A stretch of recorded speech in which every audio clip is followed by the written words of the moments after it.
Oke, kali ini kita akan mencoba membahas tentang fenomena yang mungkin sering atau pernah kalian rasakan, di mana kalian mencoba menasehati seseorang yang mungkin jelas-jelas salah, tapi justru malah kalian yang dibilang sok asik, sok tahu, dihujat dan bahkan disalahkan. Dan orang-orang yang mungkin bisa saya bilang bodoh ini, kenapa orang bodoh ini justru paling sulit untuk dinasihati? Jawabannya sebenarnya simpel saja. Contoh, orang sulit atau orang rumit, pernah tuh orang wong ngeyel. Tadi yang sudah kita bahas, Tapi pada kesempatan video kali ini kita akan coba bongkar pelan-pelan faktor-faktor apa saja yang membuat orang-orang ngeyel, orang-orang sulit, rumit, orang bodoh ini bisa seperti itu. Jadi simak video saya sampai habis, jangan di skip. Semoga ini menjadi wawasan untuk kita semua.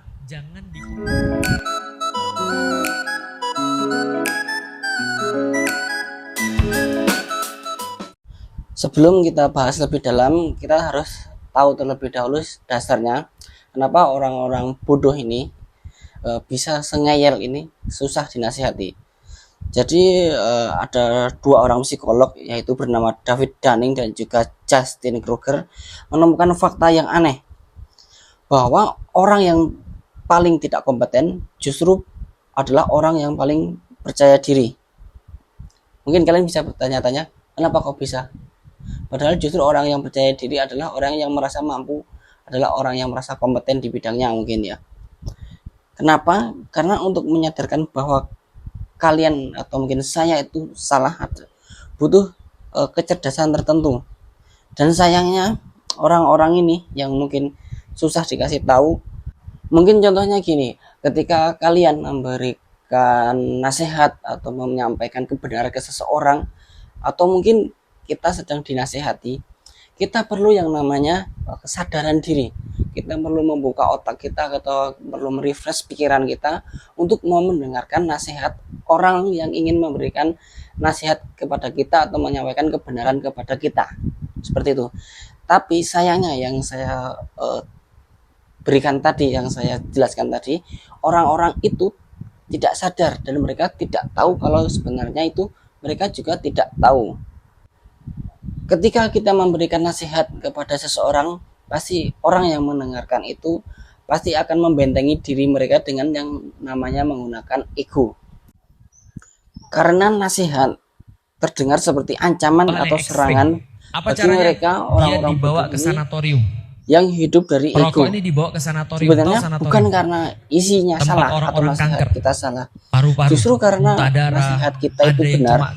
Maka bagi mereka orang-orang bodoh ini, jika tahu mereka itu salah, itu akan menyakitkan untuk mereka. Dia nggak bisa ngapa-ngapain. Karena orang-orang bodoh ini lebih nyaman dalam ilusi mereka karena ego gitu, kemudian caranya daripada realita yang menuntut perubahan. Teman saya ini pas dan lagi ego, ada yang muntah darah. pastinya ego mereka nggak mau akan kalah. Kalau perlu disuruh cium itu karena untuk menerima nasihat dari lihat kita ketika kita memberikan nasihat untuk orang-orang bodoh ini tadi, artinya orang-orang ini mengakui bahwa ada yang lebih tahu daripada mereka. Yang kebayang orang muntah darah. Dan untuk orang-orang ini, orang yang kemudian untuk mengakui kita salah itu adalah hal yang mahal. Gitu kan ya? Kemudian artinya lagi harga diri mereka itu lebih penting daripada suatu kebenaran yang disampaikan.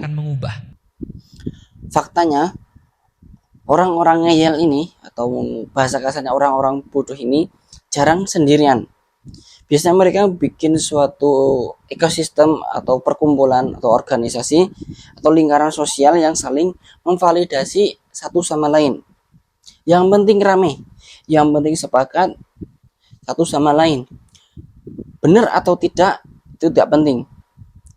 Di kumpulan orang-orang itu di sana, kebodohan bukanlah hal aib. Itu adalah identitas, hal lumrah bagi mereka. Dan setiap nasihat yang ada atau nasihat yang diberikan kepada mereka dari luar kelompok itu dianggap sebagai ancaman terhadap komunitas mereka. Suatu nasihat seringkali membawa nuansa kebenaran itu jarang hitam putih, tapi bagi orang-orang ngeyel ini, orang-orang bodoh ini tidak tahan dengan yang namanya kompleksitas. Mereka butuh jawaban cepat, tidak peduli apapun. ini atau itu, A atau B, hitam atau putih, siapa lawan, siapa kawan.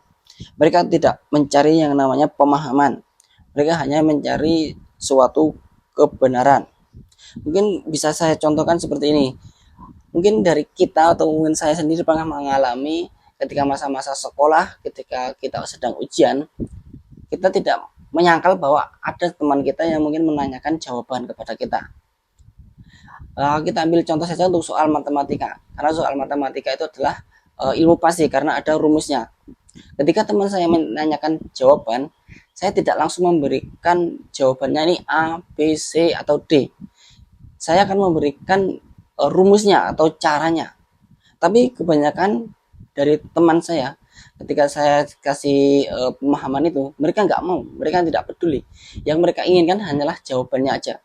Jadi nggak butuh yang namanya rumusnya, saya nggak perlu tahu, saya nggak perlu paham caranya gimana, saya ingin tahu jawabannya apa. Mungkin contoh gampangnya seperti itu.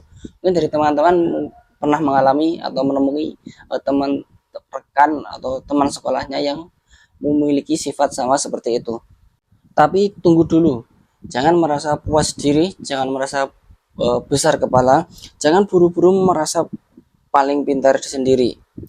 Karena kadang orang yang sering kita anggap ngeyel, bodoh ya, mungkin cuma orang-orang yang tumbuh di lingkungan yang berbeda dengan kita. Mereka beda pemahaman, mereka minim akses, mereka yang hidup dalam lingkungan narasi yang sempit, kurang namanya wawasan. Atau mungkin kita sendiri yang terlalu congkak untuk menyampaikan kebenaran kepada mereka dengan cara yang tepat. Bodoh bukan selalu soal IQ, tapi bisa jadi soal luka, soal sistem, soal cara berpikir yang belum diberi ruang untuk berkembang bagi orang-orang itu. Jadi lain kali ketika kalian atau mungkin saya sendiri atau ingin memberikan nasihat kepada orang-orang ngeyel atau orang-orang bodoh ini, sebaiknya kita tanya terlebih dahulu. Hal yang utama adalah apakah dia mau mendengar, apakah dia siap membuka pikirannya, apakah dia menerima, apakah ia ini benar atau salah. Dan yang paling penting ketika kita menyampaikan suatu pendapat atau nasihat adalah apakah kita juga siap menyampaikan dengan rendah hati, tanpa mengintimidasi atau dengan nada yang tinggi.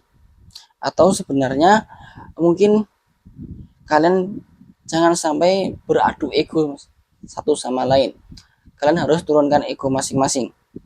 Kebijaksanaan bukan tentang siapa yang paling tahu, tapi siapa yang paling mampu membuat orang lain mampu mendengar kita.